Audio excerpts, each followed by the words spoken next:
What's up, everyone? So today we're going to be doing Sagittarius Ascendant and Sagittarius Rising sign.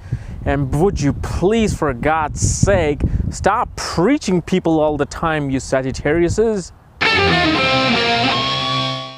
So welcome everybody to another episode of Rising Sign. Today we're doing the Sagittarius Rising sign and Sagittarius Ascendant. And if you're new to my channel, Rising sign and Ascendant is very important. It's more than just your sun sign or moon sign description. Ascendant is a map of your entire life, because in your birth chart there are 12 houses, like the 12 zodiac sign, and each house represents a different thing, like your children, family, marriage, career, your religious views, your friends and network. All of these things are determined by that. So this is why it's very important. And rising sign or ascendant is simply the sign that was rising at the time of your birth from the east, where the sun rises from. So let's say if a baby was born today on June 9th or June 10th, whatever it is, June 10th at 6 p.m. So if the baby is born today right now and Sagittarius is rising from the east side where the sun is setting, that becomes the ascendant, the rising sign. Okay, so these guys, who are these guys? Well, these guys are very philosophical in nature. They're natural preachers. Your first house, the personality, okay? They're natural preachers. They always want to follow the hierarchy. They always believe in something higher than themselves, and they want to tell everybody about it. Now, could this be good or bad? That depends on how Jupiter is placed, because a good one would be, hey, world is full of love, follow God's path, love everybody, make peace with everybody. Or it could be, hey, white power, that's what their higher power is, that people of the white in supremacist group needs to take over. And they're so good in preaching and instilling their values in other people that they can make a African American person into a a white supremacist. So that's how these people are. So Sagittarius people, when it comes to their family, their wealth, their fixed assets, their speech, which is represented by the second house of astrological birth chart, it's very disciplined. Okay, they come from a very traditional and disciplined family where their father could have been an administrator, or their father could have been an engineer, they could have been a mechanist, okay, they could have been into the oil industry, but mainly the family instilled value of discipline within them. And this is why Sagittarius rising people are kind of frugal. They're very disciplined with their money. They don't just go out and spend money, okay?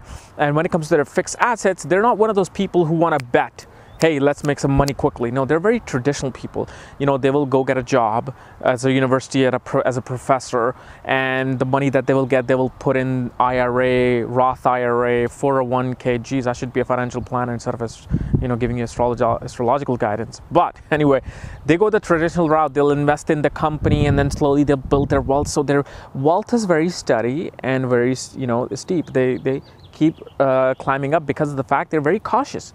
The discipline of Saturn in the second house, which is Capricorn, makes them very cautious, makes them very, disciplined about how money should be treated, how family, they're very disciplined. They were instilled a lot of discipline in their family. This is why they turn out to be so educated. They turn out to be people with so much wisdom because of this. But could it be a bad discipline where they completely repel against the family? Well, that depends on how well the Saturn is placed. Their relationship and their mental process, the third house, with siblings, with their close neighbors and family members, it's also very, it's a part of the Saturnian energy. That means they do not want to waste too much of their communication in wasteful communication. They don't want to waste their time in wasteful communication. They only want to communicate with people of higher intelligence. They want to communicate with people who can actually, benefit them in their knowledge. Okay, so they will associate with people who are equally intelligent, and they will usually would like to only communicate if the work requires. They're very good with their siblings. Most of the time they can have this intellectual conversation with their siblings and all that, but usually they will keep shut unless it's something regarding the mind and philosophy and higher learning. For them, higher learning could be, hey, white power, or their higher learning could be everybody's equal.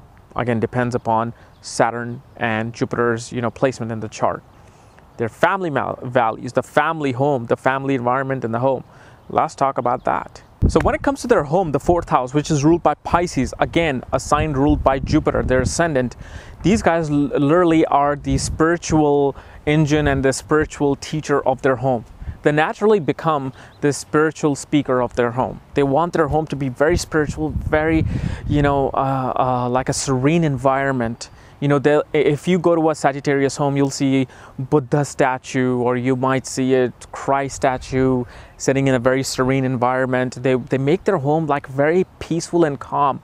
Like they want people to come and learn something. That's how their home is. So they might have like motivational quotes on their wall. They might have books, a lot of books in their home about, spirituality and, God and religion. They will have this because they want to instill value in their home, in their sanctuary. Okay, their children, however, with their children, they're very active. They're very active with their children. They are, they're about like learning everything through action, because Aries rules the 5th house of children. So their education is also very determined. Their educational value is very, strong. So because of Jupiter, who wants to learn, the 5th house has to be strong. And literally, the Aries energy is about determination. Like, okay, I want to study, I'm going to study this. So when they want to finish a book, they'll finish a book. So this is why the Mars energy is very good. Now, if Mars badly is placed, of course, their education can suffer. But most of the time, they are very active and they're very headstrong about their education. With their kids, they're always involved in physical activities like yoga, sports, basketball, baseball, cricket, soccer. They always want to make them active in their lifestyle. They don't have too many enemies, okay? The 6th house of enemies and diseases and, by the way, when it comes to diseases, these guys have kind of like, they love sweets. Because Taurus, Venus, that represents sugary things, they can be addicted to sweets as well. So they better watch out for that. Stop eating all that chocolate, all right? But they don't have too many enemies because they have a philosophical nature of turning enemies into friends, okay? But usually if there are enemies, there might actually be more of enemies in the workplace more than anywhere else, because they're so charismatic and spiritual that people will not like them to be so intelligent, and that's why people might hate them. That, God, how does this person know all these things? How come they're so great? And people might just get jealous of those things. Now, when it comes to their marriage, their legal bindings, they usually get married on time. They're very one of those normal people, like your university professor, your IT managers, your lawyers and attorneys, who kind of get married on time and have a, dedicated wife. Their husband or wife are very communicative with them, okay?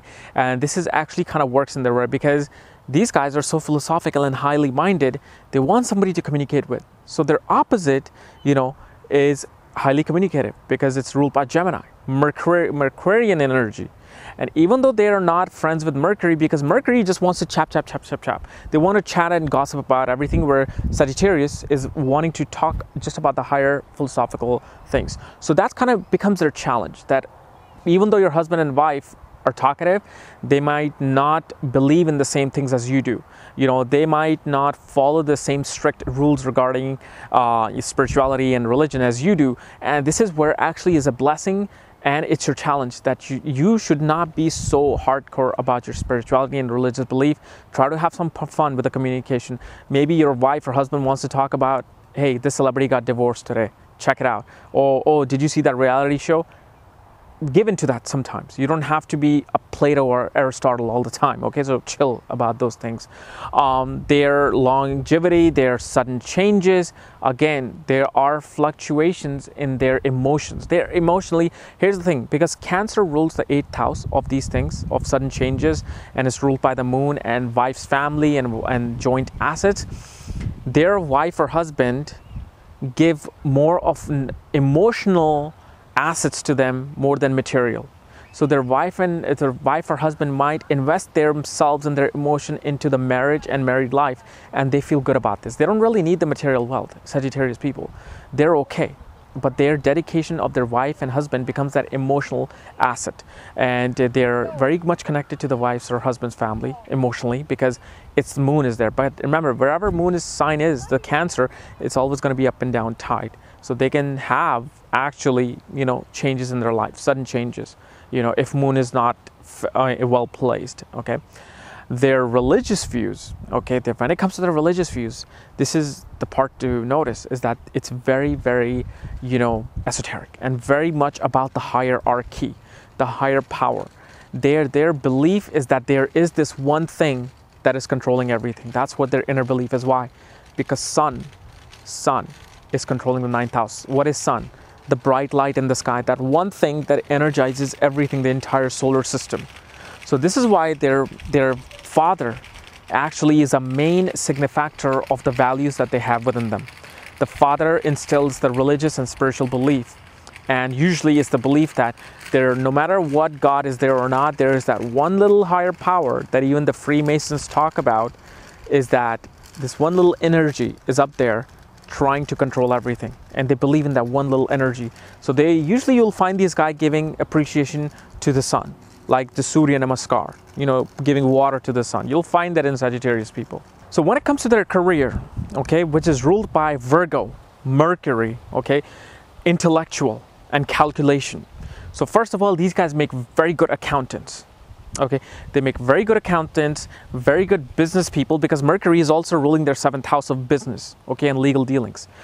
They make very good lawyers and judges. Why? Because first of all, Jupiter, their ascendant, their life being is about following the law, following the righteous path. And Saturn, their family, where they grew up in, where they learned their true education about discipline, is about implementing the law. So following the law, writing the law, and following it. So these guys make good judges and good lawyers. They make good accountants. They make good professors and teachers, because they're all about intelligence, higher intelligence, okay, discipline and a higher intelligence. They can work in a think tank. They can work in a government think tank, because of the fact, you know, the think tank requires intelligence and requires calculative, you know, methods of implementing those things. So mathematics, they can be very good in mathematics and calculation, because Mercury and Virgo energy loves mathematics. Okay, when it comes to their social network, when it comes to their friends and gains, okay, very balanced. Because remember, these guys are not looking for the quick money. They're not looking to get rich quick. They want to go steady pace. So their friendships are very balanced. They're not in a rush, you know, to get something from them. They're not in a rush to gain something from them. And because of this, Venus provides them with enough gains. Okay, Venus provides them with enough gains, and Venus can also provide gains from enemies as well, because they're ruling the 6th house of enemies. So if Venus is well placed, okay, and if Venus is not in conjunction with some malefic planet, it gives gains through enemies. And usually these guys do very well in a corporate environment where, you know, they can be the intellectual architect of that corporation. So, and what about their spirituality? Again, these guys are all spiritual, right? The whole nature of ascendant spiritual, but the 12th house is ruled by Scorpio, the secrecy, the original signifactor of the 8th house of occult. So these guys are so highly intelligent, and they're so highly in tuned with the other world, that this is why they make good priests. They make good spiritual healers who are able to tap into that world and keep it a secret. However, they help people through those powers. They will never tell you. A Sagittarius person will always deny, I don't believe in astrology, but secretly they probably practice astrology. They've learned astrology on their own. You know, these guys can be attorneys and judges, but once they go home, they can become tantrics.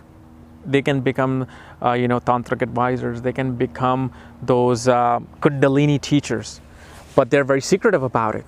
You have to really know them personally to really know about the Sagittarius as to how they're in their personal and their spiritual life. So their dreams and their imagination is very deep, is full of depth, and it's because of the fact they're always about the knowledge. And Scorpio doesn't represent wasteful knowledge. It represents the unknown, the underground knowledge, the most valuable knowledge that everybody's trying to know, but only some people get to find out. And this is the benefit that a Sagittarius ascendant have. So guys, this is my analysis on the Sagittarius Ascendant rising sign. If you're new to my channel, subscribe above, and I'll be back tomorrow with more Ascendant. And if you want to know more about astrology and the secrets of it, check out my link below. Check out my book, The Astrology at the Speed of Light. Otherwise, I'll see you tomorrow. Bye-bye.